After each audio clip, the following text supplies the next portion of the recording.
Olá, seja bem-vinda a mais um Podjus Podcast. E aí, usando o jargão, doutor Leandro, me permita, doutor Leandro, aonde a justiça Ganha voz. Seja bem-vindo a mais um episódio aqui. A gente fala do direito de maneira mais leve, mais direta, para você que é advogado, estudante, futuros operadores do direito e para você que não é da área, mas tem interesse de saber mais sobre os seus direitos. E hoje é um episódio especial. A área que eu gosto, né, doutor Leandro? Falando aqui que eu estou me sentindo em casa no Hoje ela episódio tá de na hoje. praia dela. Então vamos falar sobre direito trabalhista, vou falar sobre forma específica da perícia técnica. Já ouviram falar? Tem alguma dúvida? Então fica de olho que neste episódio iremos falar sobre isso. Doutor Leandro, apresente nosso convidado. Bom dia, boa tarde, boa noite. E aí vou roubar o jargão dela também.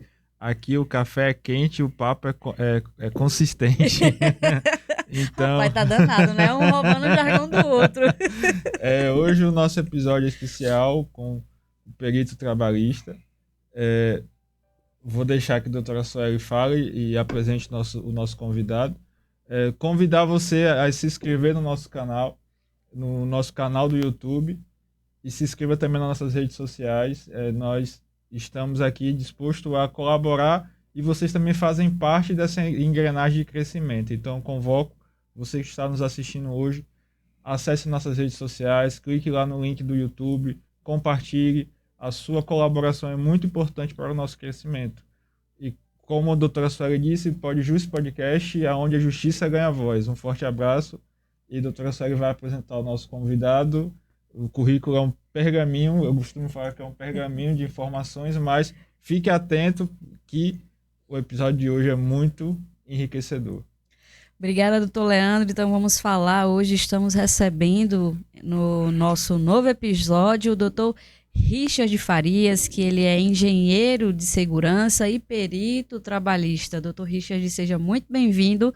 Microfone do Podjus Podcast aberto para você fazer suas considerações iniciais. Bom dia, boa tarde, boa noite. Inicialmente eu quero agradecer o convite, doutor Leandro, doutor Suelen. Fiquei muito honrado com o convite. Espero contribuir um pouquinho com o meu conhecimento pequeno sobre perícias trabalhistas e engrandecer mais uma vez o seu podcast. Ele realmente está com uma abrangência bastante elevada, bastante grande. Parabéns a todos, parabéns a vocês. Okay? A gente agradece, né? Saber do público como está, a repercussão. Isso dá um combustível, né, doutor Leandro? Isso é o que nos mantém a estar com vocês quinzenalmente, né? Breve vamos estar semanalmente. A discussão interna aqui Tava sabendo disso não, viu? A discussão entre a coordenação técnica, nosso diretor, o Cleiton Darlan, e a gente está com essa empreitada para os próximos episódios, mas é uma coisa que estamos nos debatendo ainda devido às agendas adversas, tanto minha como da doutora Sueli e dos convidados.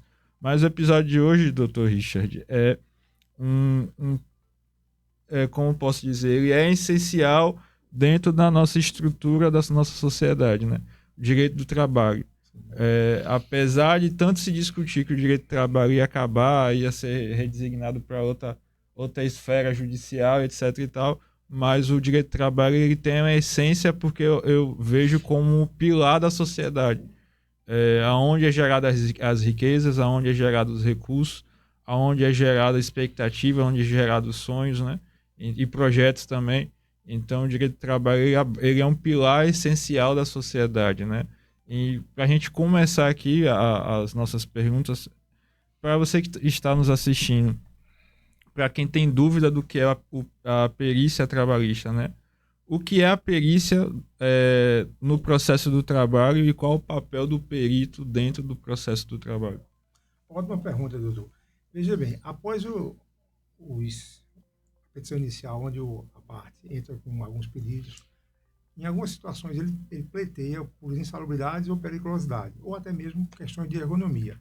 Então, o juízo ele determina que seja feita elaborada por um médico ou engenheiro de segurança do trabalho uma perícia técnica voltada à atuação daquele profissional no ambiente de trabalho que ele presta serviço na empresa. Então, A perícia técnica ela é extremamente focalizada nas atividades e talvez nos riscos, sejam ergonômicos, insalubres ou periculosos, do agente causador para o reclamante, no caso, para o trabalhador. Então, a perícia técnica ela precisa ser norteada por alguns parâmetros, algumas situações legais que norteiem a perícia para que dê embasamento, como auxiliar da justiça, para que o juízo tenha seu convencimento e faça a sua sentença de forma correta. Correto, né?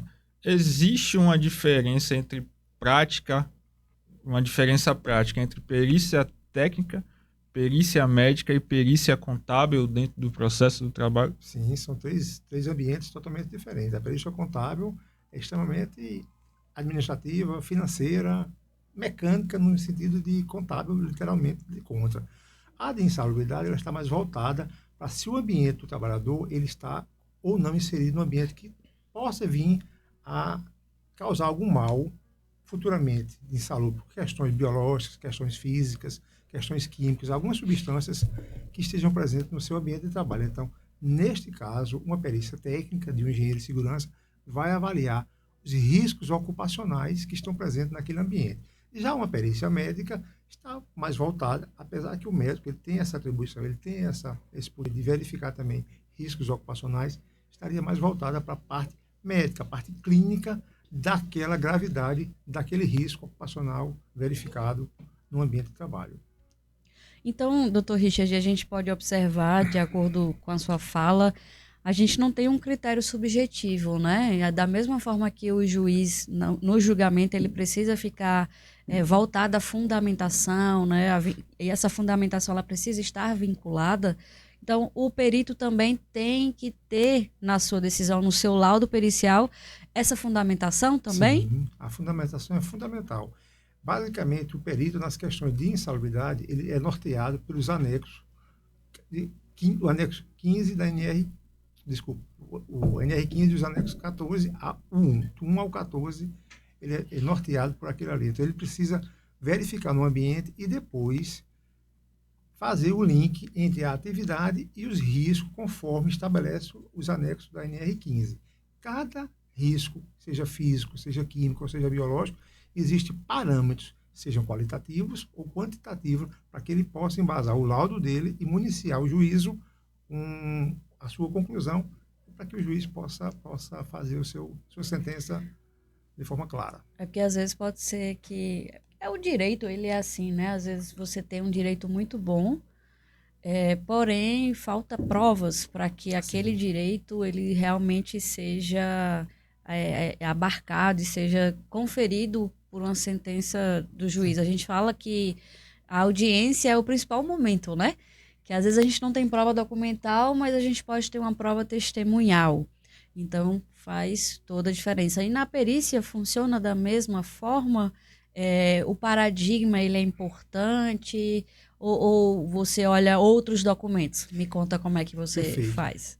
Basicamente, quando eu sou nomeado, eu publico com antecedência mínima de 5 a 10 dias nos autos para que as partes estejam cientes de que vai ser realizada a perícia naquele dia e naquele local. A perícia é um ato, mais um ato do processo. Então, é permitido que as partes estejam ali presentes, seja o reclamante, seja a reclamada, para que de forma clara apresente as condições ao perito. Eu fazia isso assim, assado, e a empresa também tem todo o poder de contrapartida responder de forma do que ela achar pertinente com relação ao trabalho do reclamante. Posteriormente a isso, depois de a gente ter um conhecimento sobre a atividade do reclamante, a gente vai conhecer cada local, cada posto de trabalho que foi formulado ali, foi dito pelas partes. E dependendo dos riscos ocupacionais que sejam apresentados, se faz necessário ou a avaliação quantitativa de alguns agentes, como físico, ruído, como algumas substâncias químicas, amônia, ortotolodina. A gente faz a avaliação quantitativa ou então de forma qualitativa, como, por exemplo, risco biológico. O risco biológico é um risco que a avaliação, a norma, a legislação permite que seja uma avaliação qualitativa com os parâmetros estabelecidos no anexo.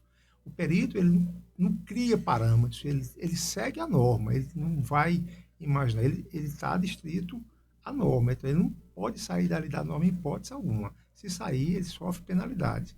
Eu costumo dizer que dentro de uma perícia, as partes podem falar o que quiserem, inclusive falar coisas que não são verdadeiras. Porém, cabe ao perito seguir extremamente a norma, porque ele pode seguir as punições previstas no Código Penal. Inclusive, eu vi recentemente uma decisão do TST, o senhor comentando sobre isso, que a decisão é que o advogado ele não pode conversar com a testemunha, né, da sua parte ali, para não ter essa questão de induzimento do que Induzir a for falar. situação. Mas eu entendo que pela própria regra processual da CLT e do Código de Processo Civil, que você saber o que aconteceu, saber o que aquela testemunha sabe é importante para o processo.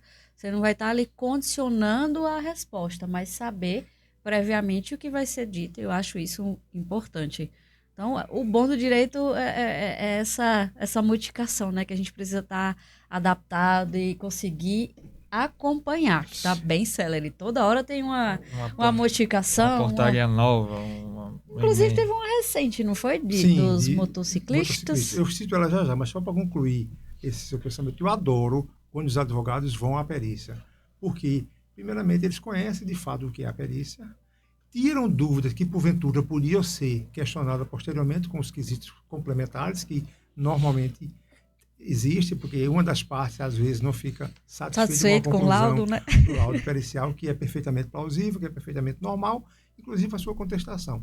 Então, os advogados presentes na perícia de forma inerte, calma, sem querer induzir a perícia, sem querer encaminhar a perícia, eu acho perfeitamente plausível. Inclusive, nas minhas perícias, eu permito que os advogados façam quesitação para mim, para que tire alguma dúvida dele, e se for pertinente ao meu trabalho, eu repasso para o reclamante, ou o paradigma, que também, na ausência do reclamante, normalmente a gente solicita que a empresa apresente um paradigma, que nada mais é do que aquela pessoa que faz exatamente as atividades do reclamante e que bem sabe como é o ambiente de trabalho. Eu gosto da presença dos advogados nesse sentido. Alguns advogados, com todo respeito a eles, gosto muito deles, de todos, eles querem ser um pouco incisivos na sua presença, aí normalmente eu costumo pedir com todas as vênias, que é uma palavra educada dos advogados, calma, vai ter tempo para isso.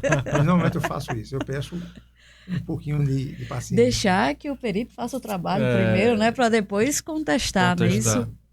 Eu concordo. E, doutora, com relação à periculosidade, de fato, recentemente, agora em abril, houve uma determinação do Ministério, através da Comissão Tripartite, que homologou que, em determinadas situações, quem trabalha com motocicletas em vias públicas, em algumas situações está bem clara lá na norma quais são as possibilidades, tem direito à periculosidade. Que eu acho que foi um grande feito para a comunidade trabalhista, porque a exposição é bastante alta. E a movimentação dos motocicletas pelas vias públicas é de grande risco. Eu acho que foi muito bom essa decisão. Inclusive, eu acho que tem nessa decisão também, doutor Gigi, por exemplo, se é uma pessoa que utiliza a moto, mas ele utiliza fazendo fiscalização de um estacionamento, ou seja, que não tem essa exposição ao risco. Então, não necessariamente teria direito ao adicional, né? Tem que se verificar o caso concreto. No caso, em particular, a norma ela cita que se o ambiente for privado, rege as condições privadas. Então, ele não está na via pública. O grande entendimento é definição de o que é privado. O estacionamento do shopping, vamos dar um exemplo aqui prático. O estacionamento do shopping, ele é público ou privado?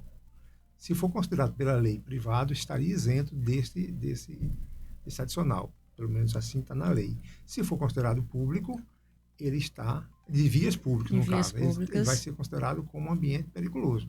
Mas, num caso aí, poderia caber também, se fosse o caso do motociclista estar atuando como vigilante. Aí tem que ver já teria qual é a tese, né? Qual seria a tese adotada. Saber se era só apenas guiar a moto ou também a vigilância patrimonial do ambiente. Aí precisa saber de que fato estamos tratando ali. Inclusive, saindo um pouco fora do tema, mas continuando dentro do tema, me parece algo que a gente precisa já discutir, que eu venho falando sobre isso há bastante tempo, já falei no podcast da Darlan, já falei também aqui, quando a gente entrevistou a doutora Lu, sobre a questão da uberização, né? Sim. Que a gente utiliza muito agora as plataformas para fazer esses pedidos e até para deixar, para buscar a utilização. Pessoal que utiliza a moto, né?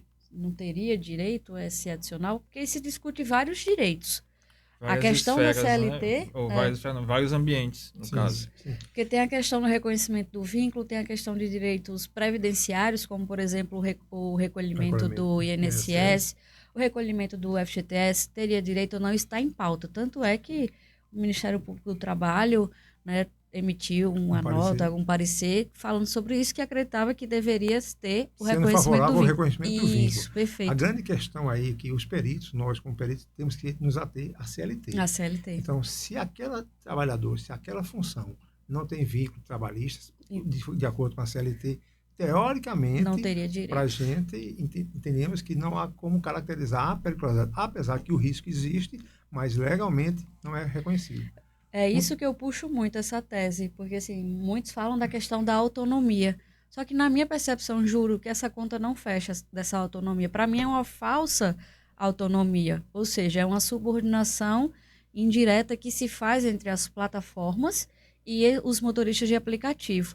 Porque, por exemplo, inclusive uma aluna me mencionou esses dias, comentou comigo, que o irmão era motorista de aplicativo, se acidentou e a Uber não estava querendo fazer o ressarcimento, que parece que tem um seguro, Isso. alguma coisa, né? Eles têm um seguro específico e se você não... acho que um lapso de tempo, um lapso temporal, se você não exercer ou não acessar o aplicativo, eles retenham, porque às vezes você paga o recurso no Pix, né? Sim. E vai para a conta do algoritmo do aplicativo. E se você não usar durante um tempo, ele vai e retém. Como se tivesse você atuando constantemente e fazendo ter o direito àquele dinheiro. Isso. Ou seja, essa pessoa teve um acidente, não estava protegido pela Previdência, não poderia sacar o FGTS porque não tinha FGTS depositado e estava com dificuldade de acionar esse seguro da Uber. Ou seja, até acho que eu fiz a indicação, acho que eu tinha colocado até no grupo. Acho que a doutora Amanda que se manifestou. Enfim, eu vou até verificar em que pé está, mas é uma situação bem delicada, né? Eu faço esse alerta a todos. Inclusive, no episódio que eu gravei com o Darlan, a gente discutia sobre isso. Porque muitos não querem a questão do certinho, do horário certo, de ter que trabalhar para alguém. Eu entendo. Às vezes é ruim, é mais fácil você trabalhar para você ou ter a sua autonomia, perfeito. Porque se vendeu ao público, né, a liberdade financeira, você poder trabalhar a hora que você quiser e fazer a quantidade, que você quiser. Mas a gente vê que, mesmo com essa ideia de liberdade, a pessoa sempre está sofrendo. Ultrapassa a carga horária. Sim, e hoje em dia um operador de Uber, ele trabalha 12, 13 horas tranquilamente para ter aquele recurso que seria garantido se fosse seletista com escala menor. O adoecimento de motorista de Uber, a uberização, eu entendo que está extremamente elevada. Acidentes, seja nas motos, ou mesmo doenças ocupacionais, psicossociais que estão alarmantes. Eu mesmo passei por um episódio, eu estava no interior, eu estava em Ilhéus, tive uns problemas familiares e fui para lá resolver, e eu estava saindo de um cartório e pedi um carro por aplicativo e o carro parou, eu não vi um adesivo na porta, ele botou, não bata a porta, eu não vi, estava de cabeça baixa olhando o documento, que o documento já tinha vindo, já estava errado pela segunda vez, fui fazer uma retificação, uma certidão, aí estou entrando no carro, eu só fiz isso aqui, um simples movimento, a porta veio, bateu. E você não tá vendo? Por isso que eu falei, amigão, cancela aqui a corrida. É o nível de estresse do profissional. Muito alto. Porque eu não sabia que não sei o que eu vou sair disso. Pronto, cancela a corrida que eu vou descer do carro e você pega outro passageiro, porque eu já não tô num momento muito bom e você também não tá, então é melhor cada um seguir seu caminho. Eu cancelei, paguei, desci do carro e ele seguiu o caminho dele. Mas você vê que hoje qualquer coisinha é um gatilho, né? Além dessa parte emocional, a forma dele dirigir o veículo no trajeto, porque ele quer pegar você e liberar você para pegar outro cliente. Então ele quer ser o mais rápido possível, entregar o mais rápido possível, e aí começa a aparecer os riscos da profissão. Fica bastante elevado. Inclusive até aí Richard vai falar melhor nessa questão de a utilização correta no banco do motorista, de como você deve ficar. Por exemplo, eu vejo muito o pessoal que usa a motocicleta, né, a moto, com aquela mochilinha para botar a caixa comida, da é comida. isso, a A calça bag, né? térmica, é A isso, bag. a bag. Que ali é um peso danado. A depender do que você carrega, A moto já dá aquele desconforto ergonômico, que você está ali sentado numa Isso. posição que teoricamente não é tão ergonômica quanto uma cadeira sentadinha de um veículo, de um carro. Aí, além disso, temos o capacete, que às vezes não está fixado de forma correta, tem que ter uma distância aqui no queixo de 2 centímetros, porque se ele cair e estiver muito apertado, ele pode ser enforcado com o próprio capacete, com o deslocamento dele no chão. Então tem que dar uma folga para que o capacete se movimente numa possível queda e não aperte a garganta dele e ele morra por esmagado. Asfixia. Exatamente. Luvas, cotoveleiras, joelheiras, Que tanto para ninguém usa, ele basicamente. quanto para o passageiro. Você já viu algum passageiro não. mal usando um capacete? Não. É verdade. Imagine os outros equipamentos. Se tomba, a gente vai com a cabeça e vai com o corpo todinho. Então, se for para usar esse equipamento, deveria ser obrigado também todos os passageiros do carro, no caso da moto, e também o motoqueiro, todos os equipamentos de proteção para se evitar o risco. A nossa região mesmo é que está passando por um processo de mobilidade urbana, né? De transformação urbana.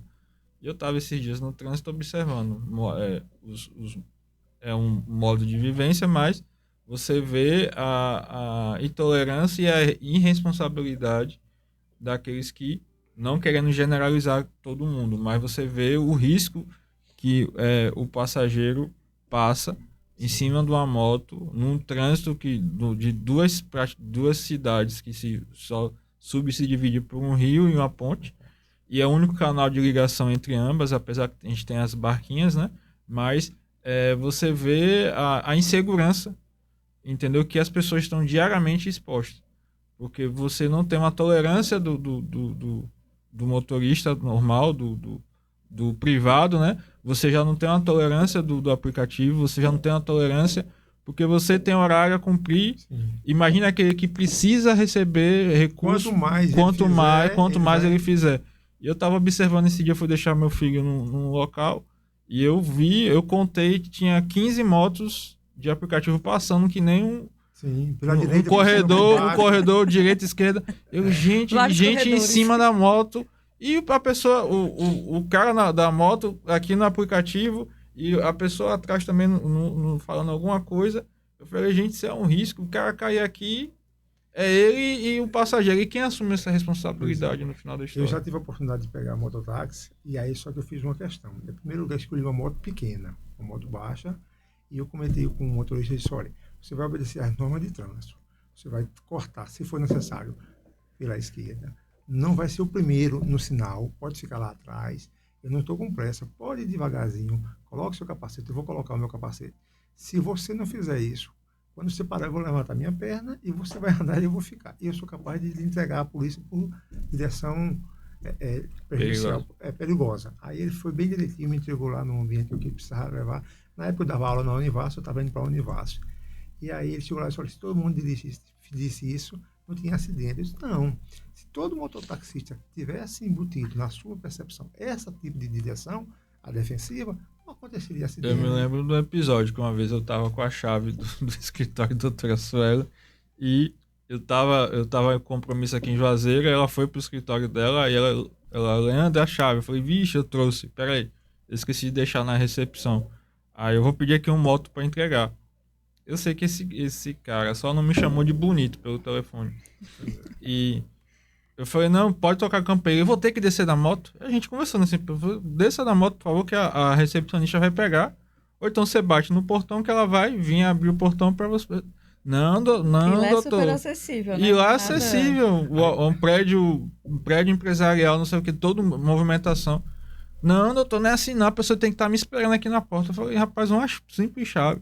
Você está recebendo X para você entregar uma chave e ainda está achando ruim. É a ideia de já ter outro chamado. Já ter outro chamado. Para ele correr logo. Né? E aí onde entra a questão do trabalhista e do previdenciário. Aí acontece um acidente, Sim. não está contribuindo de forma sim. individual, não tem e-mail, não tem nada.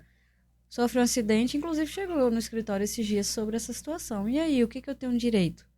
Disse, bom, você estava contribuindo? Não. Disse, ó, você pode tentar um LOAS, mas eu acho muito pouco difícil. provável você Provável. conseguir receber. Como é a condição financeira na sua casa? Tem alguém que está trabalhando? Tem uns requisitos legais, né? Para o BPC. E fica bem complicado. Assim, eu acredito que tem que ter uma intervenção muito grande, talvez uma nova lei, uma readequação, algo que venha proteger Inclusive uma uma fiscalização maior, umas né? EPIs. Para você ter ideia, se você pegar uma moto, acho que vocês sabem o que é o Santo Antônio da moto. O mata-cachorro. Não sei Mata como cachorro. Sim, sei. Nenhuma moto tem mais. Tem não. Aquilo Tem. ali protege suas pernas De uma queda, de né? uma Que ele queda. se... Porque bate É. primeiro Sim, nele. o mata-cachorro, o dito mata-cachorro, e protege suas pernas. Mas nenhuma moto tem. Eu lembro É um na equipamento de época proteção coletiva, que vai proteger tanto o motorista quanto o passageiro, Que ninguém mas usa ninguém mais. usa. Foi abolido. Eu lembro Devia na minha voltar. época da adolescência que eu pedi um bis pro meu pai. Você tá doido? Aí, O para-choque o para-choque é o seu corpo. Eu já Não vou sofri te dar uma acidente de bis, moto. não. Aí eu falei, não, pai, mas você vai ir pra escola. Não, vai a pé. Tem ônibus. Tem essas coisas. Porque era a sensação, né, da adolescência você ter uma bis. Tem uma bis, A maioria dos meus colegas tinha uma bis. A maioria dos colegas não. Assim, tipo, a gente era a sétima, oitava, hoje que é a nona série, né? Sim. Nono ano. Nós éramos a oitava série. E a gente via o pessoal do ensino médio já de moto. Aí todo mundo queria ter uma bis. Mas não era só meu pai. Meu pai e os pais desses amigos meus também tudo negaram. Aí fomos a turma da bicicleta. Todo mundo de bicicleta. Bem melhor. Acho que mais seguro, viu? Inclusive, às vezes. Não, até hoje bicicleta tá horrível aqui na nossa região, viu? Mas parece que o pessoal usa mais esse equipamento de proteção. Mas não respeita. Capacete, O problema, tudo. eu gosto de andar de bicicleta, eu andava de bicicleta, eu deixei de andar de bicicleta pelo o alto índice de acidentes com ciclistas. O carro não obedece, Não o maior obedece. não obedece. Não Aí respeito eu o menor, deixei, né? Deixei um pouco de andar. Doutor Leandro quer fazer a próxima? É Tá a vendo 2? que nós aqui E a gente já saiu do roteiro, já saiu né? do roteiro, já saímos E já dessa fomos, vez não foi culpa minha. fomos para uberização, fomos para mobilidade urbana. Apesar que hoje é um tema muito atraente e enriquecedor e que a doutora Sueli gosta muito e atua veemente praticamente todos os dias com direito do trabalho. Apesar que eu chamo ela de especialista, mas ela não gosta. Mas vamos aqui a pergunta ao nosso convidado. O laudo pericial. O que caracteriza um laudo pericial bem feito? Boa pergunta. Bem capciosa essa, eu achei, capciosa. viu? Agora, depois que você leu, Léo, eu fiquei agora... Legalmente, o laudo pericial ele precisa ter várias etapas. Né? Do ponto de vista técnico, ele precisa estar atento ao pedido da petição inicial, se ater exclusivamente ao pedido da petição inicial, a que se refere aos riscos. E depois de ter verificado isso, depois de ter conhecido o seu ambiente laboral, ele precisa enumerar ponto a ponto onde o colaborador trabalhava, as atividades exercidas por ele de forma habitual e permanente, não as eventuais, não as ocasionais, mas a habitualidade. Verificar de fato o ambiente, definir o ambiente, citar o ambiente, ou até mesmo quantificar o ambiente com medições, seja do espaço físico ou até mesmo avaliações quantitativas. Depois disso, fundamentar ele com a previsão legal, na norma legislativa vigente. Não emitir opinião. O perito é extremamente proibido de emitir opinião particular. A perícia é técnica, não pessoal, não opinativa. Então, se ele emite opiniões particulares fora do contexto técnico do que a lei permite, o laudo pode ser anulado facilmente pela parte que não esteja satisfeita com o laudo. É muito fácil anular um laudo quando o perito ele omite opinião particular e foge da essência do laudo. Eu costumo dizer que a gente tem que seguir o CPC, o 4737, que ele determina o que o perito pode ir até o seu limite. Ele pode ser, se a doutora perguntou antes, mais cedo, se eu posso verificar outros elementos que estão nos autos. Sim, eu posso solicitar elementos que estão nos autos, eu posso solicitar elementos à empresa que me apresente referente à função do colaborador, referente à atividade do colaborador. Eu tenho que estar extremamente verificando só a atividade do trabalhador. Eu não tenho que olhar se a empresa é bonita, eu não tenho que olhar se a empresa está correta no sentido amplo, apenas naquela atividade do colaborador. Se ele emitir opinião, fora isso, perfeitamente plausível. E aí, uma questão interessante que eu acho que os advogados, eles fazem esse tipo de pergunta.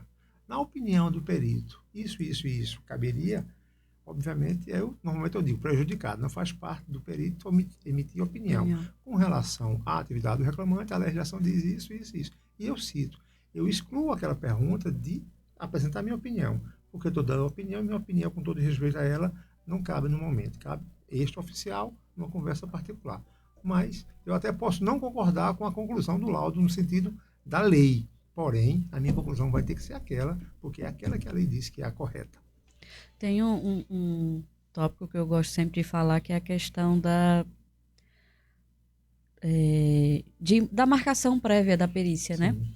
Eu penso, e aí eu não sei se o doutor Richard vai concordar, nem o doutor Leandro, eu tenho a questão do contraditório, da ampla defesa, não pode ser pego de surpresa, mas eu acho muito fácil, e é a minha opinião em relação a isso, da empresa saber previamente o dia da perícia, porque a gente sabe que existe uma certa Sim. organização, vamos dizer assim, para o dia da perícia. Sim. Às vezes o ambiente de trabalho regularmente é de um jeito, mas no dia da perícia está de outra forma. Ele é preparado, né? Eu entendo que há muito essa preparação. Não sei se Richard quer comentar sobre isso, mas... Sim, claro, perfeitamente. O que é que eu vejo? Com a minha experiência, eu tenho mais de 15 anos fazendo perícias, a gente verifica em algumas situações, digamos assim, uma determinada organização não habitual Sim. naquele ambiente de trabalho. Mas, no caso em particular, com a minha experiência, com a minha vivência, a gente consegue verificar esse tipo de situação. E aí, como o nosso intuito é laudar para que o juízo faça um laudo com a realidade, particularmente eu tenho elementos que que eu procuro dentro da perícia para mostrar que aqueles elementos estão falsos. E aí a gente consegue verificar. Com entrevista, a gente faz uma pergunta às partes e volta e meia, volta para a mesma pergunta e tem o contraditório. É muito comum a gente verificar essa situação. Inclusive, aí também falando um pouco, o próprio reclamante, às vezes, eles criam uma situação que não conduz com a realidade dele, de fato. Então, ele vem com a narrativa e a gente começa a conversar, começa a vasculhar a vida laboral dele e a gente começa a ver a fragilidade em determinados pontos. Em algumas situações, principalmente aquelas situações que a avaliação é qualitativa, como é o caso da câmara fria, um ambiente refrigerado, frigorificado, como é o caso também de riscos biológicos, o contato permanente. A legislação ela é um pouco omissa no sentido de definir o que é permanente, o que é habitual. O que é intermitente. Então, a legislação ela não trata disso. Normalmente, eu vou buscar em outros elementos para que venha nortear o meu parecer para dizer ao seu juiz. Apesar da legislação não dizer o que é permanente, mas a instrução normativa do INSS, ela cita isso, que é uma lei federal, que eu posso ir lá na lei federal e buscar esse elemento para apresentar ao juiz e ele ter o seu convencimento, não para que ele seguir a minha perícia, seguir o convencimento que ele entendeu. Então, nas duas situações ocorre mais, com certeza, das empresas do que dos colaboradores, até porque são pessoas mais simples e eles falam da forma que eles entendem que é aquilo ali. Mas há, sim, em algumas situações, uma organização, digamos assim. Mas você falando aí em relação à questão do reclamante, e há também, assim, apesar de eu elaborar, né, trabalhar mais pró-reclamante, eu vejo também que tem um pouco dessa... Você parece que pensa que a empresa sempre quer fazer o mal pelo empregador, né? Pelo empregado, melhor dizendo. E, nesse sentido, a gente também tem que ter um pé atrás de saber o que aconteceu. Eu até costumo brincar de um caso que me aconteceu recentemente, que foi a rescisão indireta, está na moda, todo mundo já chega com a tese pronta. Todo mundo quer ser doutora, de advogado. Meu pai falava isso, de advogado, de louco, psicólogo. Todo mundo tem um pouco. Tem um pouco. E aí, doutora, eu quero entrar com a rescisão indireta. Eu disse, mas por qual motivo? Aí ele falou, aí eu falei, então, mas por esse motivo aí não cabe, eu não entro. Aí ele já ficou um pouco assim, né, um pouco chateado, porque acha que o advogado vai entrar com tudo. E não é assim, eu mesmo não gosto desse perfil, porque não vale a pena. É um trabalho que você vai fazer, que você sabe já de antemão que não vai ter resultado. Então, essa questão também acontece muito com o acúmulo de função. Porque a galera confunde muito acúmulo com desvio, né? E são pedidos incompatíveis, né? Ou você acumula ou você desvia. Eu entendo que não dá os dois. Tanto é que teve uma decisão recente de um magistrado nesse sentido. Aí a pessoa fala, não, eu ficava no atendimento, mas eu mexia com tal documentação. Eu disse, mas Não faz parte do que atendimento. documentação era essa? Não, era do atendimento. Eu disse, oh, então não tem como. E aí, doutora, às vezes a grande falha da empresa é que ela não coloca na ordem de serviço todas as As atribuições, funções, as né? funções. No as contrato, as que atividades. é obrigatório, é uma exigência da NR1. Por isso que quando você entra na empresa, você tem que saber o que você vai fazer de fato. E assina um documento dizendo na ordem de serviço, as suas atribuições, as suas Vou fazer atividades, isso, vou fazer isso. E nesse bojo pode acontecer essas duas atividades que não caracterizam em hipótese alguma um desvio de função, talvez no máximo um plus salarial, mas é uma determinação da empresa, uma observação da empresa. Não cabe. Só voltando para aquela questão da empresa que eu falei que algumas vezes a empresa ela faz alguma coisa maquiando nesse sentido. Há também o contrário. Ontem eu fui fazer uma perícia, está bem fresco na minha memória, bem recente, e de fato, depois que eu conheci o ambiente, depois que eu conheci o que de fato o trabalhador fazia, a empresa relatou que no momento não tinha aquela atividade e fez questão de me mostrar que aquela atividade do trabalhador era num equipamento com a máquina, não estava sendo executada, mas não se opunha em momento algum de agendar comigo para que a gente fizesse, com as partes, todo mundo presente, as avaliações pertinentes àquela atividade. Eu achei de uma hombridade da empresa muito, do gerente, uma boa fé da empresa, muito, vamos fazer. Vamos realizar, vamos agendar, provavelmente no próximo ano, que a gente vai entrar no recesso forense, para fazer as avaliações quantitativas daquela função, daquela atividade. Mas bastante oportuna a empresa. A empresa disse, não temos problema não. Não temos hoje, porque estamos no final do ano, mas no próximo ano a gente vai ter. Pode vir aqui, não tem problema. E assim foi combinado, eu vou peticionar nos autos, só para agendar o dia, para a gente fazer as avaliações.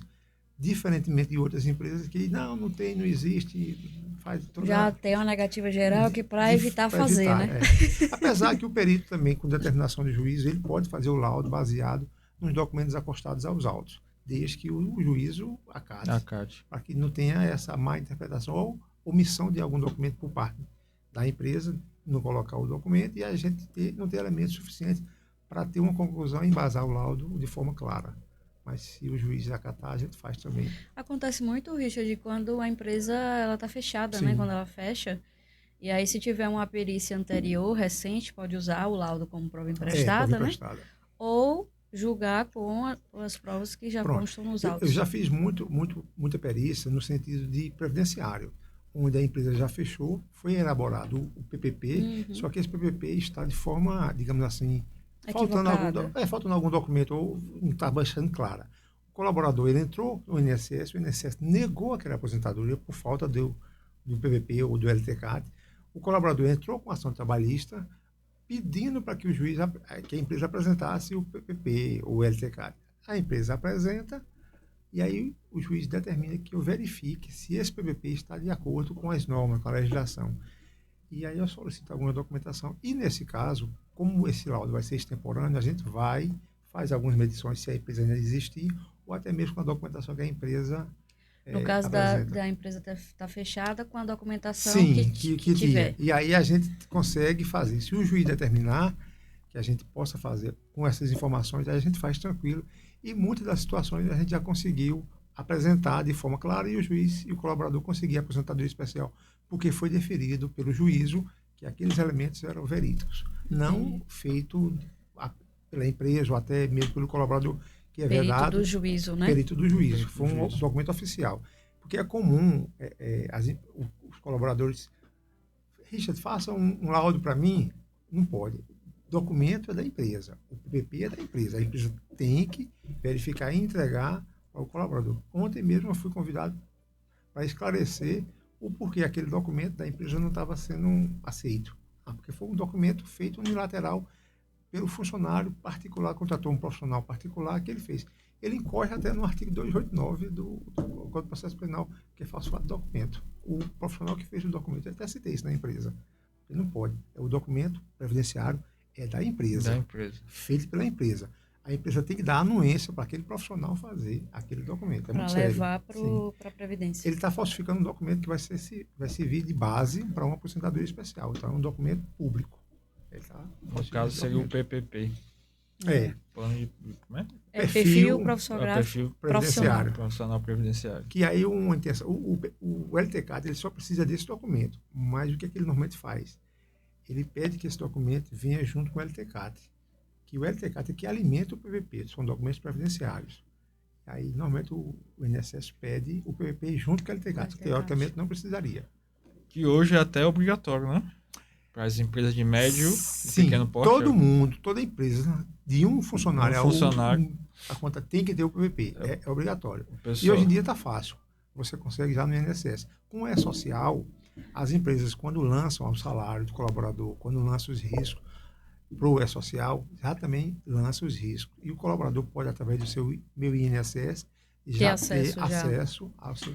E verificar mês a mês se está correto ou não. Mas eu acho que aí, Richard, entraria a questão do profissional, porque as pessoas hoje elas ainda estão leigas em relação à tecnologia.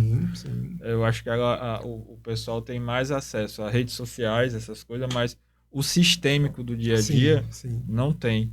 Eu tive até, acho que 2 meses atrás, com um amigo meu, o Rodrigo, a gente teve numa empresa de segurança do trabalho, aqui da região do Vale do São Francisco, e eles estavam falando da anuência da questão das pequenas e médias empresas estarem se habilitando e estarem aptas dentro desse contexto sistêmico do E-Social com as informações de segurança do trabalho, porque até para fomentar o negócio, você buscar recursos hoje nos bancos de fomentos públicos e os privados também necessitam dessas informações estarem tudo bem cruzadas, bem elencadas para...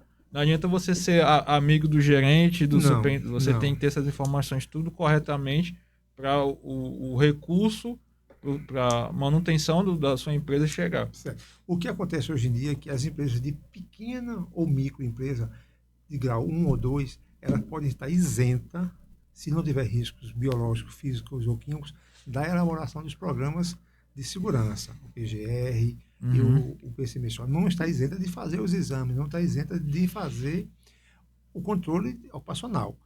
Porém, ela precisa contratar um profissional habilitado para que ela faça o documento dizendo, a empresa X só tem riscos, entre parênteses, ergonômicos, que causam mal. Porém, esse risco ergonômico tem que estar mitigado, tem que estar analisado por um profissional habilitado. Que, às vezes, infelizmente, a empresa, pensando no custo inicial, não fazem.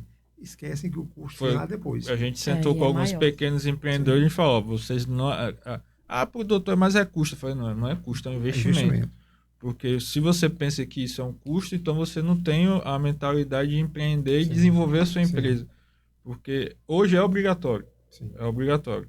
Então, se ele é obrigatório, ele tem que ser feito. Mas eu pago o contador, já pago isso. Sim, mas infelizmente agora você tem que pagar uma empresa ou pagar um especialista que atue com isso para estar tudo redondinho para os recursos chegarem. Se você quer sair de pequeno para médio, de médio para grande, você vai ter que fazer esse passo a passo, não tem jeito. E uma coisa importante, nas pequenas empresas principalmente, nada contra os contadores, por favor, contadores, entendam, eu gosto muito de vocês, mas às vezes as empresas pagam a insalubridade ou mesmo a periculosidade baseada numa informação entre parênteses de um contador. E até às vezes, para evitar uma dor de cabeça, vamos pagar porque evitamos dor de cabeça. Onde não sabe elas que estão gerando o FAT, o fator acidentário previdenciário, que é o imposto a mais pela quantidade de risco que a empresa tem. Então, em vez de contratar um profissional para que ele, de fato, avalie, verifique e pague ou não pague no seu laudo, dizendo que tem que pagar ou não, e a empresa estaria correta. Não simplesmente receber de um profissional, um contador, não, vamos ter que pagar para evitar problema. E aí, não. Lá na frente, quando se descobre que esse adicional não era devido, a legislação permite que você retire esse valor. Na partir do momento que você tira esse valor, você cria um outro problema para o colaborador. Eu passei 20 anos na empresa recebendo.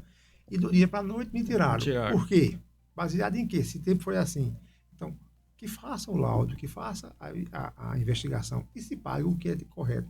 E é muito comum também pagar a insalubridade de forma, o percentual equivocado. A base de cálculo? A insalubridade pode ser 10%, 20% ou 40%. E, digamos, determinada função caberia 40%, mas a empresa paga 20%. E às vezes o contrário, né? Que seria muito prejudicial para a empresa, no caso. Teria menor e paga maior. Perfeito, aí ela está tendo um valor maior. E no caso, o inverso, o colaborador vai eu recebo insalubridade, mas não sabe que, teoricamente, a sua insalubridade seria um pouco maior, o devido seria maior. Ele não sabe, fica satisfeito porque está recebendo a insalubridade Isso acontece, é comum acontecer. Eu posso dizer exemplos aqui em nome de empresas, e principalmente no acordo coletivo. O outro fator agravante é o acordo coletivo, ele não pode alterar o percentual da insalubridade.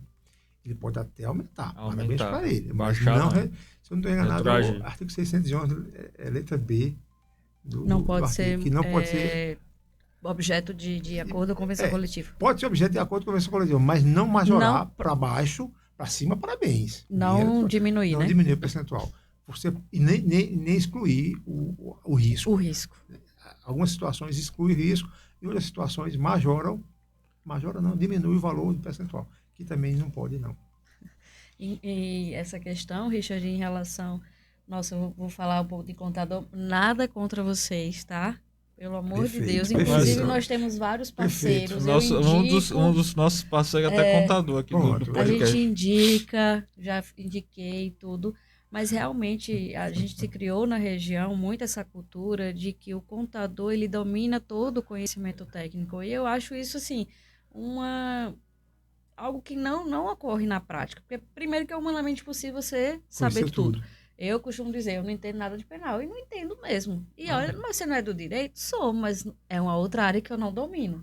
Então, assim, acho que cada e a empresa, ela deveria ter essa cultura maior, de entender que cada profissional, ele é essencial para a sua empresa. Como um perito, de verificar os programas se estão em dias e que se foi feito de forma correta. O contador, que tem que ver toda essa parte de recurso humano, tributário, tudo. E, com certeza, o advogado nesse sentido, né, de verificar a parte jurídica. Então, é um complemento. Então, se a empresa ela está cercada desses profissionais, eu tenho certeza que a funcionalidade dela vai ser maior, em consequência, pensando a longo prazo, né? Isso, de ter um retorno financeiro. Foi isso que a gente falou na reunião com os pequenos e médios empreendedores, que é isso, a contextualização de ter uma equipe multidisciplinar a serviço da sua empresa, né? Ah, mas doutor, é um custo? Não, é um investimento. Hoje em dia, você fazer uma análise da empresa a longo prazo é muito mais barato do que ser surpreendido com o processo trabalhista. Sueli, que atua na área trabalhista até mais com veemência do que eu, às vezes eu sou correspondente de audiência trabalhista, a gente percebe que às vezes uma situação de processo trabalhista é porque a empresa lá atrás não se preparou e não conduziu, fez um acordo de boca e depois está lá a rentabilidade que você vai ter que tirar do caixa ou vai ter que retirar de alguma coisa da empresa para você arcar com aquela despesa jurídica. E um detalhe importante é que quando tem uma ação trabalhista e que é caracterizada a insalubridade, a Justiça do Trabalho ela é obrigada a comunicar ao Ministério do Trabalho e ao Ministério Público das condições da empresa. Então, isso gera uma fiscalização maior, principalmente naqueles casos de reincidência. Aquela empresa todo semestre, todo mês, está no Ministério do Trabalho.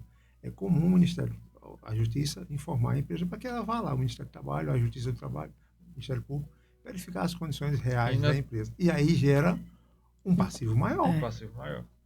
Por falta daquela visão de, vamos organizar tudo aqui, a falta de agilizar os seus investimentos, não custo. Falta de planejamento, que é uma questão cultural também, né? Que a gente precisa estar debatendo, por isso que é importante esses encontros, para a gente trazer para o nosso público a importância de profissionais adequados para a sua área, seja qualquer empreendimento. Às vezes a pessoa pensa, não, a minha empresa é pequena, só tem um funcionário, não preciso. É aí que precisa, né? Porque às vezes o detalhe, o mínimo ali vai fazer a diferença. Verdade. Doutora Suelen, é com você ou comigo agora? Queria fazer uma pergunta para dar uma quebrada aqui de gelo no bate-papo. Richard, me conte aí algo que foi inusitado na perícia, que você achou assim, que falou, nossa, eu nunca vivenciei isso. Boa. Eu tenho aproximadamente 15 anos de perícia, eu tenho mais de 1.200 perícias realizadas ao longo desse período. Umas os advogados me elogiam, outras que o mesmo advogado, em outro momento, não aprova, mas faz parte do jogo, faz parte do processo, mas sempre com ética, sempre questionamento técnico, já eu acho que é perfeitamente plausível e viável. Eu tive duas situações extremamente estressantes, uma engraçada e uma outra tensa. Estava fazendo uma perícia aqui na região, não vou obviamente citar a empresa nem o local, mas era numa fazenda de pequeno porte. E aí estávamos o reclamante, o diretor, na verdade, o proprietário da empresa, por sorte, o advogado do proprietário, e a gente começou a fazer a perícia, começamos a conversar, começamos a conhecer o ambiente do reclamante, e aí eu fiz algumas perguntas para o reclamante e ele relatou o que ele fazia. Posteriormente, eu perguntei ao proprietário se ele concordava com a descrição das atividades do reclamante. E aí ele, obviamente, por questões só cabe a ele, disse que ele não fazia isso e desvirtuou tudo o que foi dito pelo reclamante. E, obviamente, eu acredito tanto na parte reclamada, como também estou acreditando na parte reclamante, só vou anotar as informações para fazer meu laudo. Não cabe a mim julgar que aquelas informações são verídicas ou não, naquele momento. E aí, depois que o proprietário estava relatando que não, só negando, o reclamante não gostou e disse, você é mentiroso, e começou as palavras de alto escalão. De alto escalão, e começou para lá, começou para cá, e você é isso, você é aquilo. E o proprietário da fazenda estava armado. Eita, e aí puxou o revólver e apresentou assim, olha o que eu tenho para você. Nesta hora, como perito, eu fiquei todo, o que é isso? Por sorte, o advogado estava lá. E, doutor, veja isso aí, calma aí, como é que a gente pode resolver isso aí? Aí o advogado veio, falou com o proprietário, pegou a arma dele, tirou. Aí eu pedi para que ele saísse, acalmasse do local, pegou a arma. E eu pedi para continuar a fazer a perícia. Então, vamos continuar a perícia. O exame se acalmou, tomamos uma água, 10 minutos. E aí o advogado me perguntou se... Richard, não coloca isso na perícia, não. Se o reclamante concordar, eu não coloco, não. Se o reclamante disser que é para colocar, eu vou colocar, porque eu preciso relatar os fatos. E aí o reclamante disse, não precisa colocar, não. Vamos esquecer isso e vamos seguir para frente. E, de fato, quando retornamos à perícia, o exame estava extremamente mais calmo, fluiu direitinho, concluí minha perícia, entreguei meu laudo e, graças a Deus, foi muito boa. Uma outra situação também, essa não foi tão engraçada não, mas para a gente conhecer a situação. Eu fui fazer perícia no ambiente, o juiz determinou que a gente precisa fazer avaliações de calor quando tem uma fonte de calor, para medir se o calor está acima ou abaixo dos níveis permitidos pela legislação. Só que o pedido da insalubridade era no ambiente de escritório, ambiente administrativo, composto de ar-condicionado, nas salas, só que com calor. O reclamante alegava que tinha uma janela, em determinado horário entrava o sol e deixava o ambiente insalubre. Bom, até aí tudo bem, o juiz determinou, eu fui lá, eu verifiquei ar-condicionado, perguntei se o ar-condicionado funcionava, e interessante que ele disse, faz até tanto frio. Aí eu fiz, como é que faz frio? Ele está pedindo calor. E eu tive que fazer, de fato, a medição no horário que ele disse que o sol incidia na mesa dele para verificar. Então, foi uma situação inusitada, porque a gente sabe que precisa de uma fonte artificial de calor para que, supostamente, esse calor esteja acima dos limites e caracterize a insalubridade. Não uma incidência pontual dentro de um escritório, de uma luz, seja o sol ou não, artificial não, e seja pedir.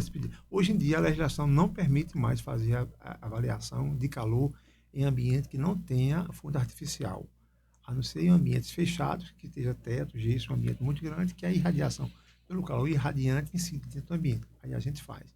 Mas céu aberto a gente não faz também mais, porque, teoricamente, o sol, apesar de ser uma fonte de calor, a legislação não permite. Por isso que o perito não pode se ater a fazer a perícia. É quente? É. O ambiente está acima dos limites? Provavelmente. Mas a legislação não permite que eu faça a medição.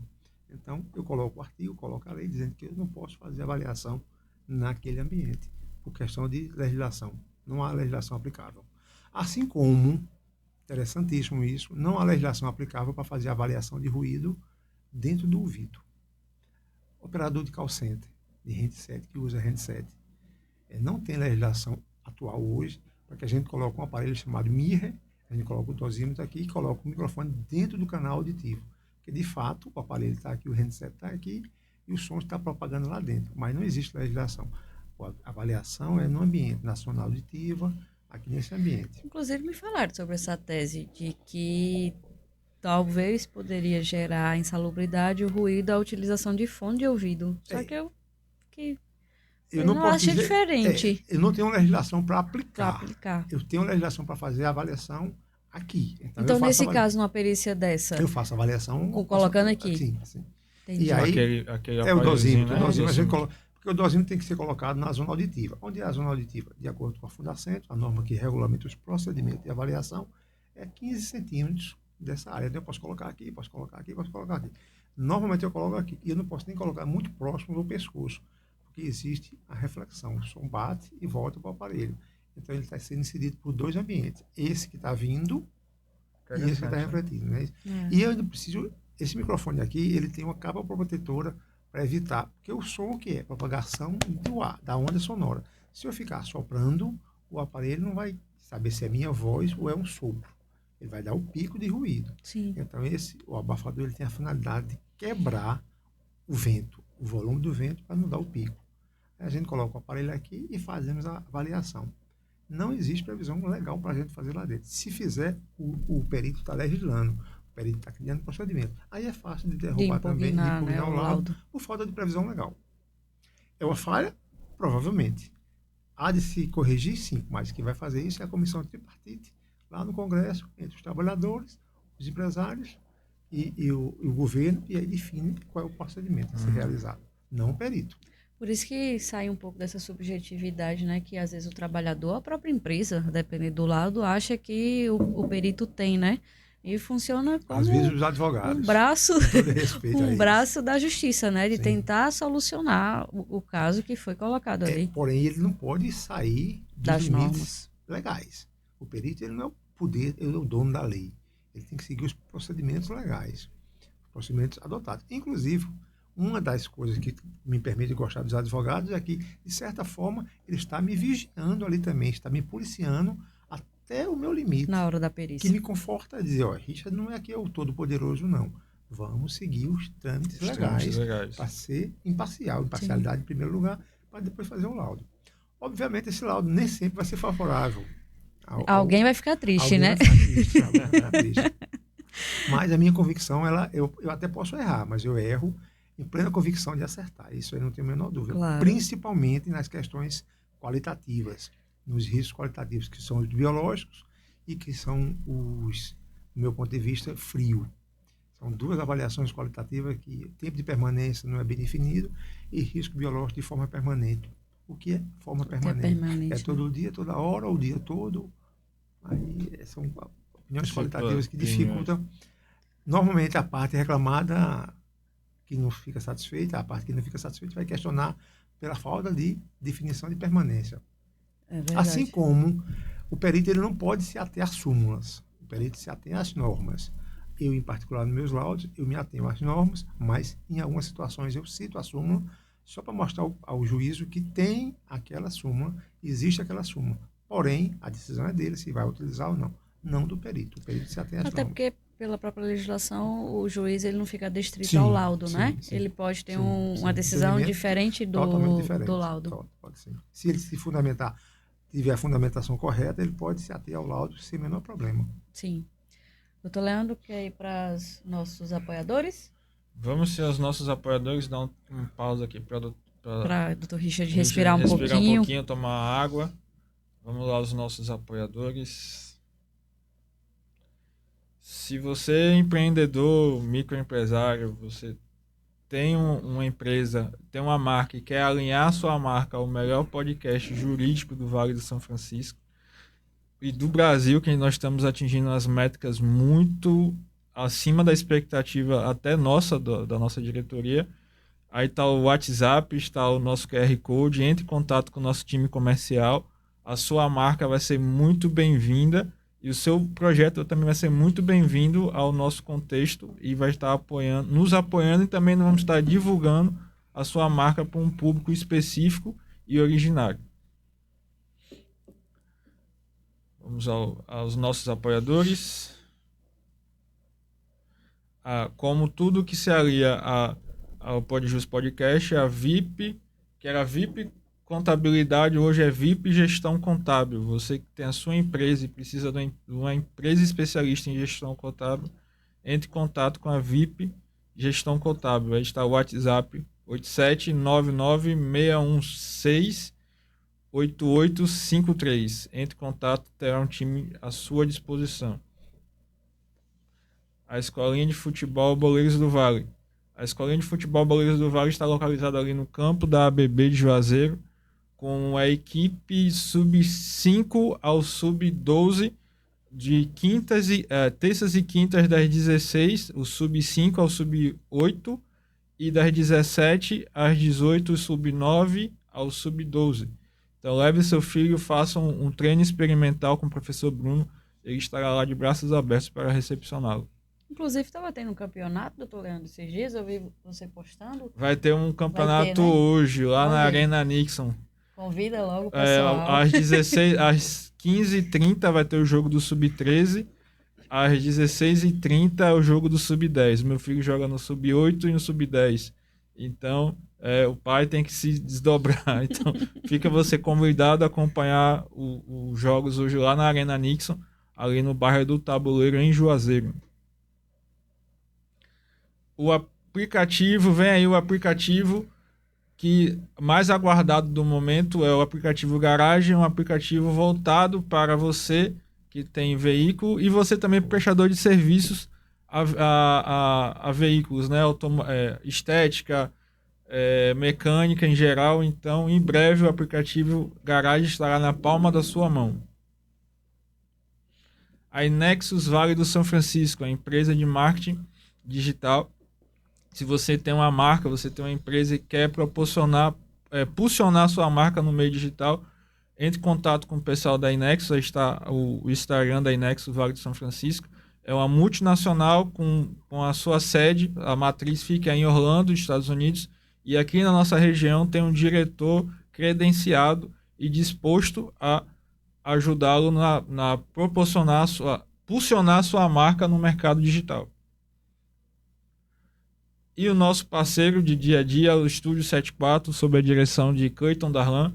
O Estúdio 74 está à sua disposição. Você que tem um projeto de audiovisual, videomaker, podcast e N projetos, traga seu projeto aqui, debata com o nosso diretor Cleiton Darlan. Com certeza ele vai pegar o seu projeto e vai desenvolver 10 vezes mais. Foi assim conosco. A gente começou com uma pequena, eu chamo que é uma pequena semente, que ele lançou no nosso coração, primeiramente comigo, depois com a doutora Sueli numa entrevista, e acabamos em pouco tempo proporcionando o PodJus Podcast. Já modificamos marca, já proporcionou o crescimento do podcast, tudo isso através de uma ideia. Então, se você tem essa ideia, sente com ele, entre em contato pelo WhatsApp dele, com certeza ele vai proporcionar um novo projeto e vai pegar o seu projeto e vai melhorar 10 vezes mais. E a mentoria OAB na mão, ela é proporcionada pela professora, a doutora Suelen Gama. Eu sempre faço uma piadinha, mas hoje eu não vou fazer não. A mentoria OAB na mão é voltada para você que está fazendo o exame da Ordem dos Advogados para a segunda fase em Direito do Trabalho. Então, se você tem um pouco de dificuldade, porque hoje tem muitos cursinhos virtuais, né, EAD, e você não consegue ter esse contato com o seu orientador, com o seu professor, procure a mentoria OAB na mão. Com certeza são aulas presenciais, ela pega na sua mão literalmente e te ensina a fazer a prova da segunda fase da OAB, da FGV, em Direito e Processo do Trabalho. Eu sou testemunha viva disso, eu fui aluno dela, e hoje sou advogado atuante devido a essa proporcionalidade de ela ter pegado na minha mão e ter me orientado para a prova da segunda fase da OAB. E vamos ao cashback, tá demorando esse ao cashback. Você entra lá no Instagram da Mentoria OAB na mão, bota lá a hashtag PodJus Podcast, ou então bota o @PodJus Podcast, com certeza ela vai te dar um descontinho na matrícula. Bom, voltando aqui, o papo fluiu, né? A gente já está encaminhando para o encerramento. O doutor Richard já tirou várias dúvidas, inclusive aqui, já estou com várias ideias para as próximas petições. Então, vamos aqui falar sobre impugnação e contraditório. Quando, doutor Richard, a parte pode impugnar o laudo pericial? Complicado, né, essa É uma pergunta? pergunta Bem capciosa. Eu achei mais até do que a outra. Mas ela pode impugnar quando ela se achar que foi prejudicada. O que eu entendo é um pouco de minha opinião particular, né? Que às vezes há impugnação por um mero inconformismo com a conclusão pericial. Então, se você não tem fatos, elementos que comprovem que de fato houve equívoco ou até mesmo a conclusão pericial, ela não coaduna com a realidade apresentada nos autos ou até mesmo na perícia, o advogado, com todo respeito a ele, impugnar só por questões do inconformismo da conclusão pericial é um pouco simplória e é fácil de ser contestado e apresentar que de fato não acontece. E aí eu vou fazer só um adendo também, que é importante, com o advento da inteligência artificial, eu particularmente pego muito quesitos vindo da inteligência artificial, que é uma ferramenta, no meu ponto de vista, bastante útil, bastante boa, se usada de forma correta. Então, você tem que ter pelo menos um conhecimento mínimo do que é a atividade, do processo, para que você faça a aquisitação pertinente. Eu já peguei situações que a aquisitação não tinha nada a ver com o processo. Sério? Nada, De perguntas aleatórias? O cara trabalhava com Willa, estava perguntando um outro ambiente totalmente diferente. Até mesmo no ambiente. Porque provavelmente a pessoa expôs a atividade do trabalhador para que a IA fizesse as perguntas e foi apresentada. Eu, obviamente, respondi de forma ética, claro, dizendo que não teria, faz parte daquele ambiente, o colaborador não foi citado tal atividade, não foi citado isso. Assim como também na contestação, que aí é mais comum acontecer, porque o advogado que se sente prejudicado naquele processo, ele quer questionar de todo jeito, quer impugnar o laudo de todo jeito, para que o juiz, como a gente sabe, não é adstrito ao laudo, não use aquele laudo. Então ele faz hesitações inconsistentes, não apresenta a realidade, principalmente nas avaliações quantitativas. Eles utilizam fórmulas que não fazem parte do processo. E aí, às vezes, é fácil a gente mostrar que foi um equívoco do advogado. Eu acho muito, eu confesso, eu até falo em sala de aula da importância da inteligência artificial, Sim. até porque é algo que veio e vai ficar. Sim, então a gente precisa se adaptar sim. em relação a isso. O que a gente vai colocar daqui para frente, até porque os próprios tribunais já estão utilizando a própria inteligência artificial. Então, é um caminho sem volta, com certeza, em relação a isso. Agora, saber utilizar, que é muito o que você colocou, né? Hoje a gente consegue ter acesso a fazer resumos, ter acesso à questão de estruturar uma petição, só que eu acho muito rasa a forma como se utiliza ainda. E questão também de jurisprudência, né? Inclusive tivemos Se você pegar a jurisprudência, não vai colar, não. Nossa, não cola de jeito nenhum. E aí eu tenho, quando eu vou pesquisar mesmo, eu pesquiso no Jus Brasil para ver se ela consegue. Existe, né? É comum. Porque é complicado, viu? Inclusive já teve aqui na região, eu não sei qual foi o colega, mas saiu o comentário. Foi uma colega, Foi uma colega? Foi. Que utilizou a inteligência artificial, inclusive uma jurisprudência que nem existia. Ainda botou a responsabilidade no estagiário. Disse que o estagiário que fez ela foi multada, né?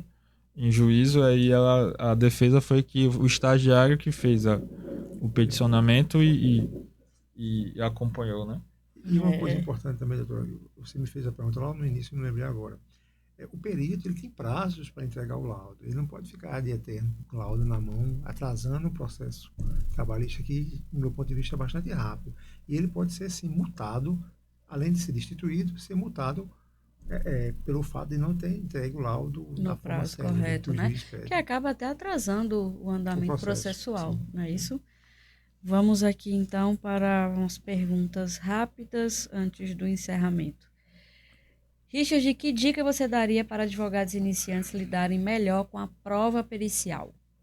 Primeiramente, conhecer os autos. Conhecer o processo. É interessante que eu, como perito, também faço perito assistente. E quando eu vou fazer a minha aquisitação dentro do processo que eu sou contratado, eu quero conhecer os autos, a petição inicial e a contestação, para poder fazer uma linha de defesa para a parte que me contratou de forma clara e objetiva. O que acontece, às vezes, é que a parte, o reclamante, no caso, ele às vezes cita situações, cria situações imagináveis, que quando a gente chega na realidade é totalmente diferente.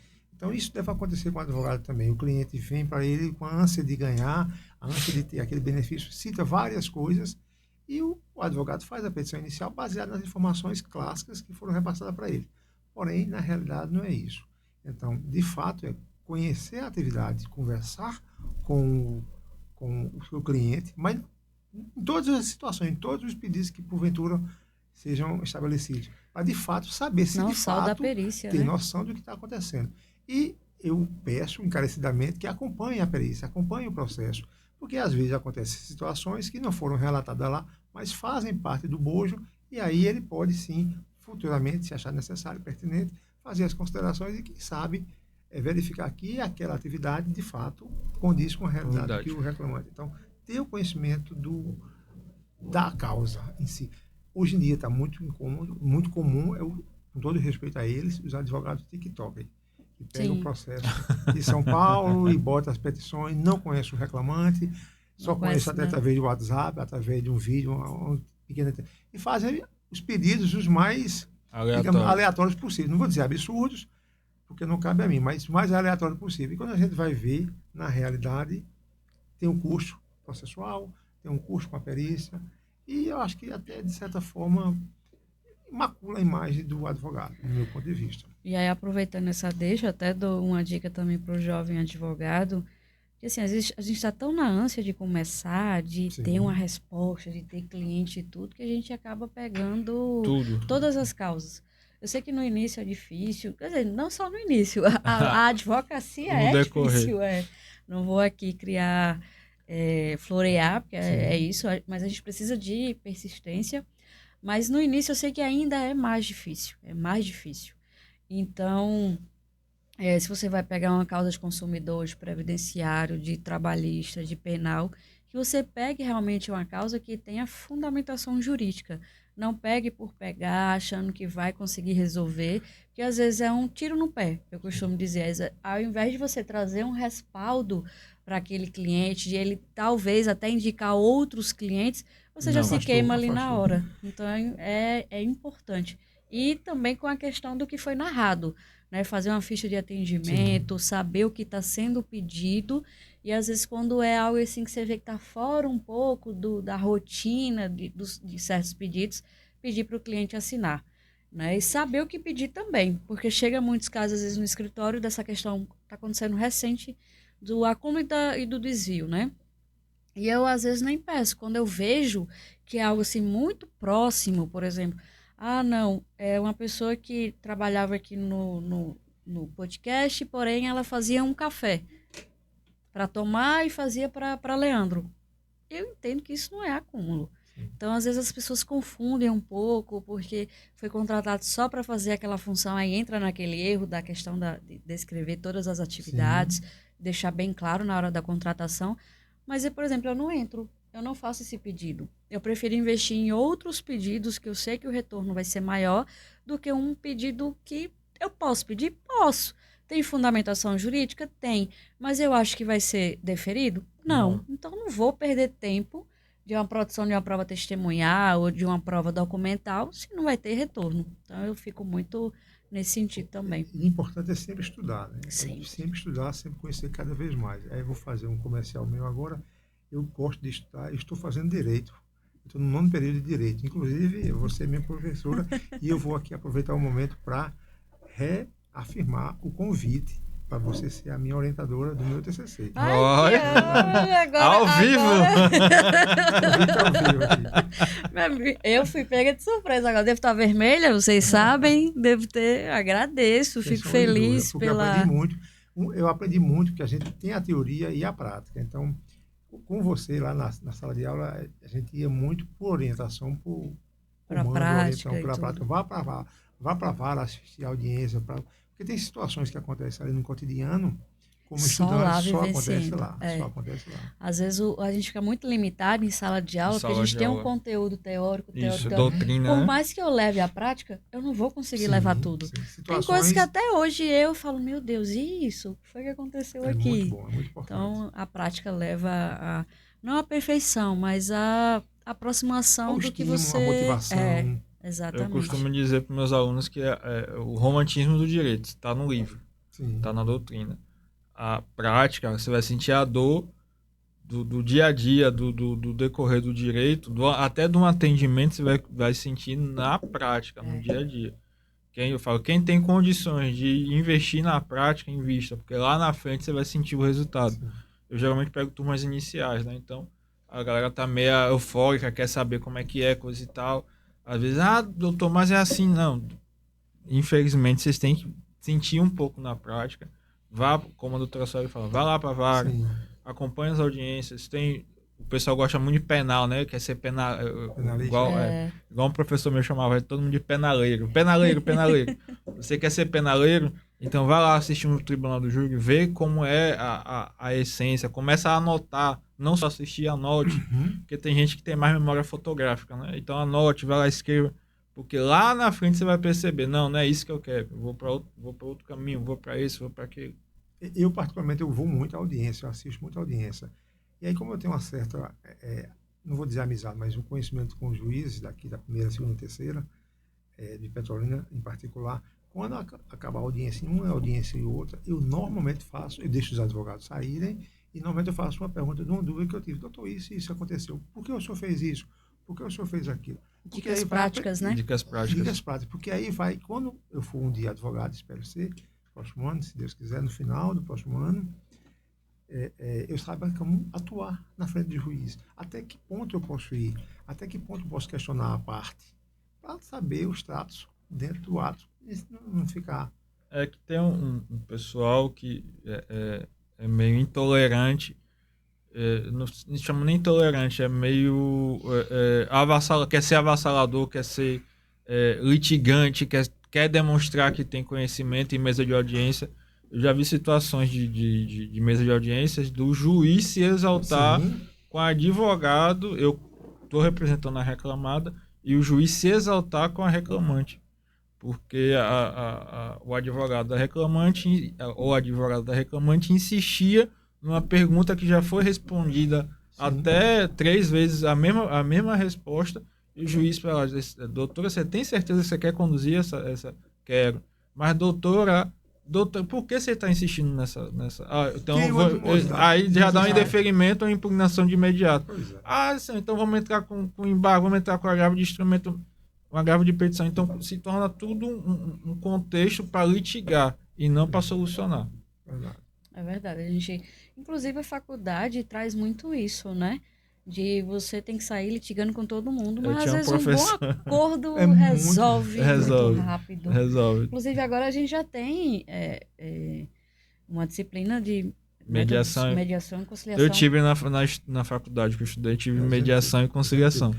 Aí eu tinha um professor da velha guarda, que eu não vou mencionar o nome, mas eu gosto muito dele, que ele fala: advogado tem que aprender a litigar, tem que brigar, tem que botar dedo na cara do outro. Não, doutor. Brigar na hora certa, né? Brigar na hora certa. Doutora Sueli, com relação àquela pergunta também que me veio à memória agora, como o advogado deve agir na petição? Se você tiver alguns profissionais da área, converse com eles. Sim. Para que ele te mostre as reais situações. Existem algumas petições iniciais, alguns pedidos que os advogados fazem nessa área de insalubridade, nesta área de periculosidade, que poderiam ser fomentados uns outros pedidos que cabem nas normas regulamentadoras que a empresa precisa adotar, que de fato a gente como perito, quando vai fazer a perícia, a gente verifica, porém a gente não pode fazer nenhum manifesto porque foge o pedido da petição inicial. Porém, se tivesse feito esse pedido, se tivesse feito essa determinação em juízo, e o juiz acatasse, obviamente, o perito ele poderia verificar N outras situações que estão dentro da empresa e que às vezes passam desapercebidas. E aí um outro detalhe contrate um assistente de perito pela parte reclamada, e aí não só pela reclamada, mas pelo reclamante também, né? Sim, reclamado e reclamante, que dão norte na perícia. Eles conduzem a perícia para mostrar a realidade dos acontecimentos dentro da empresa. É extremamente importante também isso. Com certeza. É aquilo que eu falei no início, né? Cada um, apesar de eu ser trabalhista, mas Richard é que é o especialista nessa área de perícia. Então a gente vai trocando. Inclusive eu faço várias consultorias gratuitas com ele. Richard, isso aqui, aconteceu isso. Mas brincadeira à parte, a gente tem esse respeito, né? Essa questão de um respeitar o trabalho do outro e verificar o conhecimento do outro em determinados casos específicos e até na própria contratação para fazer Sim. o assistente técnico, né, Richard? Então, eu acho importante também. Eu vou fazer a última pergunta, doutor Leandro, das dicas práticas, e você faz o bate-papo rápido? Pode Pode ser. ser? Pode ser. Richard, para o estudante de Direito, como começar a entender a perícia desde a graduação? Qual seria uma Excelente dica? pergunta. Uma dica é, como eu falei inicialmente, primeiramente, conhecer os autos. Como ele não vai ter conhecimento técnico na área de engenharia, que é uma área muito ampla, muito densa, pelo menos ele dá uma lida nas normas regulamentadoras. Não precisa ler todas, mas a NR6 é extremamente importante, que é com relação ao EPI, a NR15 e a NR16, que são os pedidos mais comuns em insalubridade e periculosidade. São normas simples, auto-aplicáveis. Elas só para entender o mecanismo de fazer a perícia é um outro detalhe. Mas contextualizar do que foi relatado pelo seu cliente e verificando se cabe em algum anexo da NR15 ou se cabe em algum anexo da NR16 para poder fazer a perícia. E simples, faça perguntas pertinentes, seu perito. Aquela situação assim que está presente no trabalho não é igual à situação da NR15, o anexo tal. E aí sim o perito vai observar essa situação. Então é muito importante ter o conhecimento, por menor que seja. Estudar, sempre estudar. Se for utilizar a IA, que use a IA, mas use de uma maneira de conhecimento, não simplesmente colocando a IA como elemento total no seu processo, não. Estude, conheça, converse, reconverse com o seu cliente e, se possível, converse com um profissional da área, seja técnico, seja engenheiro, para que ele te dê um norte na petição inicial. Que a petição inicial, como você bem sabe, é a base de tudo. Se não estiver lá dentro, não vai se falar mais naquele processo. É a base para contestação, para sentença, para audiência, para tudo. É muito importante a petição inicial. Doutor Então Leandro. vamos às perguntas rápidas, Richard.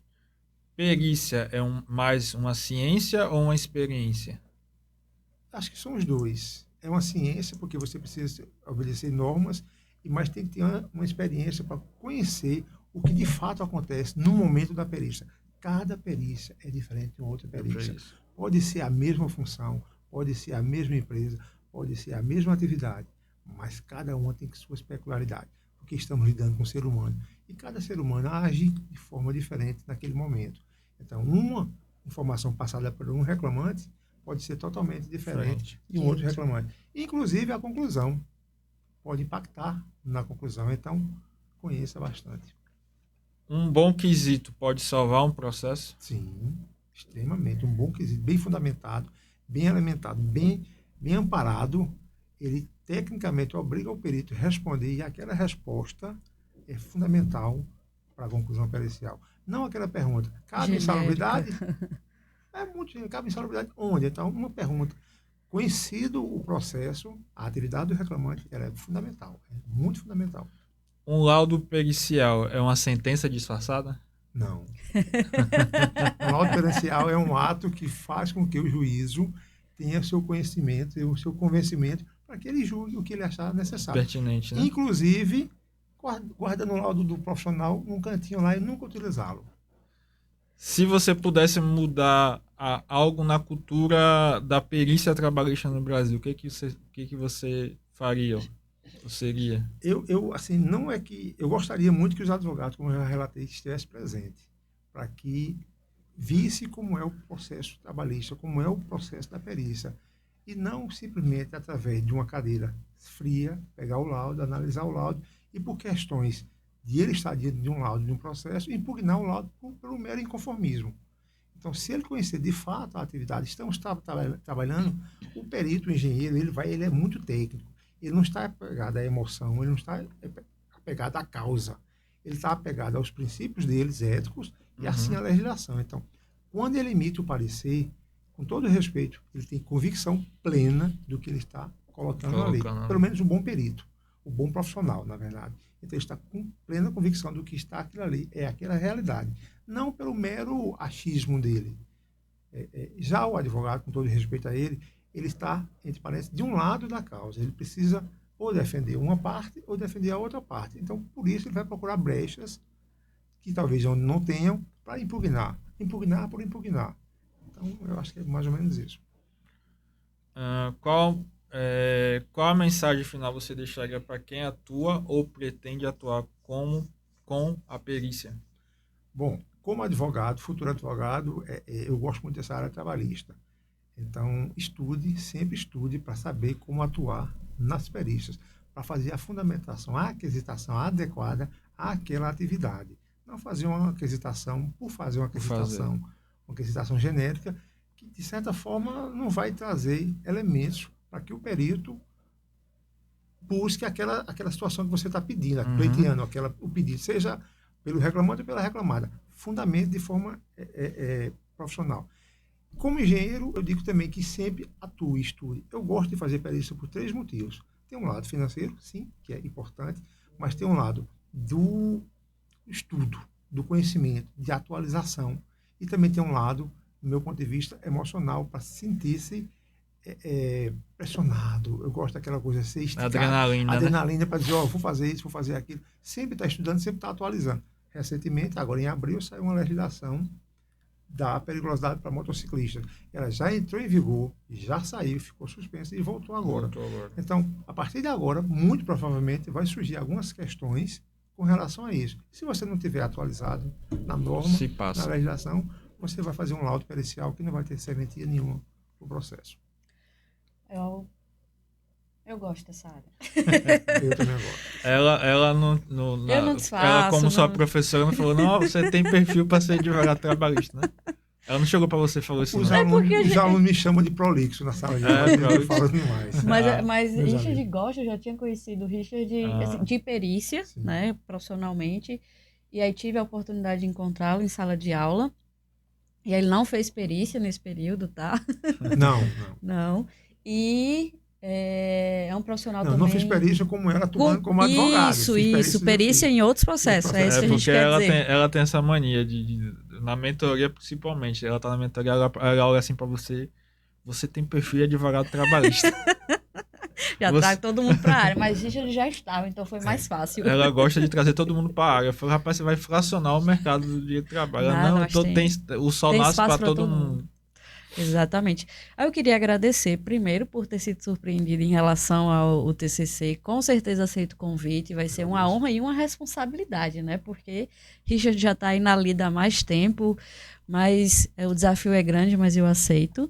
E, mais uma vez, agradecer a oportunidade de você ter vindo aqui no podcast, esclarecer. É sempre uma honra receber profissionais gabaritados como você.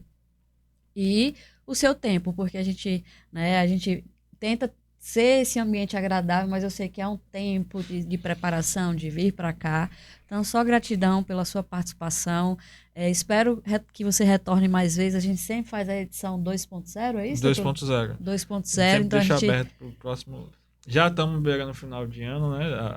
As festas estão chegando, o recesso forense também está batendo na porta. Eu não sei para quem, mas para muita gente vai ter recesso forense. E está chegando as festividades, né? Eu sei que é o momento que a gente está com a família, com os amigos mais próximos. E também alguns em viagem, né? Doutora Célia vai estar viajando. Eu não estava nem sabendo dessa viagem, olha. Mas a gente agradece pela disponibilidade de estar aqui conosco. O PodJus tem essa missão de compartilhar conhecimento. Eu acho que desde o primeiro episódio, quando a doutora Luciana fala que o conhecimento liberta, eu acho que foi a chave que o PodJus Podcast trouxe para a sociedade, né, dos nossos telespectadores, dos nossos ouvintes, que o conhecimento ele tem que ser compartilhado, ele tem que ser divulgado. O PodJus tem ganhado essa voz no meio aqui da nossa classe, da nossa região, e é uma honra contar com a sua presença, com o seu conhecimento, com a sua disponibilidade de agenda, de estar aqui conosco, compartilhando um pouco da sua vivência e do seu dia a dia dentro da sua área de atuação, né? É uma honra muito grande para nós do PodJus Podcast. Perfeito. Eu também quero agradecer, fiquei muito honrado, fiquei muito, muito feliz quando teve o convite. Eu também fiquei extremamente nervoso, é o primeiro podcast que eu participo, fiquei extremamente nervoso. Posso dizer com certeza que se convites vierem, tantos convites vierem, estarei aqui com prazer, porque eu gosto de conversar com pessoas que trocar ideias, no fundo, quando a gente aprende mais do que tenta explicar. E eu também gostaria só de parabenizar a nossa turma de período do 9º ano do Direito, que todos estão assistindo agora. Eu coloquei no grupo nosso aqui, dizendo que está aqui presente, e todos vão estar assistindo. Parabéns a todos que estão fazendo o 9º período e, se Deus quiser, estaremos juntos no próximo ano. Eita. Muito obrigado, doutora. Eu só não vou falar o nome de ninguém para não correr o risco de esquecer, porque são 58 alunos, né? Então não, né? Eu tenho uma vou falar turma nome. de 14. 14 são 13 e achei... Ai, meu Deus. A nossa turma ela está praticamente unida desde o primeiro período. Que todos bom. estão É seguindo. uma turma grande que está tá. finalizando, Que né? São bom. poucos que saíram da turma. Bom, muito motivo. bom isso. A minha começou com 66, 67. Infelizmente, alguns vão para a área da penal, foram para outras para áreas, outra área. foram dar prioridade a concursos, outros foram ser da área de segurança pública, mas a nossa turma se desvencilhou, mas até hoje a gente mantém contato. Eu acho que nós somos 15, 16, de 15 a 16 que finalizaram, 25 que finalizaram o curso de Direito. Alguns envergaram para a área da advocacia, outros foram para a área de serviços extrajudiciais, né? E a área administrativa dentro de órgãos públicos. Mas o direito é isso, né? Ele te dá um leque de oportunidades, de situações. E queria deixar até um recado a você que está nos assistindo. Você da região de Remanso, Casa Nova, Pilão Arcado, Campo Alegre de Lourdes é para aquele lado também, né? Campo Alegre de Lourdes. Estará aberto o vestibular. Eu pedi a licença aqui à doutora Suelen. Vai estar aberto o vestibular da Unifam em Casa Nova. Em Casa Nova fica no meio dessas regiões, dessas cidades. E você que sonha em poder estar cursando o curso de bacharelado em Direito, estará em Casa Nova. Tem uma instituição de ensino que pode te proporcionar você estar na sua região, na sua cidade, e poder estar se deslocando até Casa Nova para estar cursando esse curso. Então, você é o nosso convidado. Eu sou docente da Unifam em Casa Nova e convido você a estar prestando vestibular e estar lá conosco, sendo nosso aluno, e poder estar compartilhando também conhecimento com vocês. Então, fica esse convite. Eu pedi também a liberação à instituição para estar divulgando aqui no Podcast. Infelizmente, a gente não conseguiu ter o link ainda, mas em breve vai estar sendo divulgado nas nossas redes sociais. Então fica o convite a você, futuro estudante do Direito, procure a Unifam de Casa Nova e lá estará de portas abertas para recepcioná-lo e fazer o vestibular e ser aprovado e ser nosso aluno da instituição. E também gostaria de agradecer você que está nos acompanhando até aqui. Conto com o seu like, conto com a sua curtição lá nas nossas redes sociais. Se inscreva nos nossos canais, compartilhe o link com seus familiares no grupo da família para estar nos assistindo, para estar nos acompanhando. Você é uma engrenagem essencial para o nosso crescimento. O Podcast, a cada tempo que passa, cresce a cada dia mais, até surpreende nós que somos os coordenadores e idealizadores do Podcast. Você é uma ferramenta muito importante para o nosso crescimento. E boas festas, Feliz Natal para você que está nos assistindo. Um forte abraço e até o próximo episódio. Tchau, tchau. Até o próximo episódio.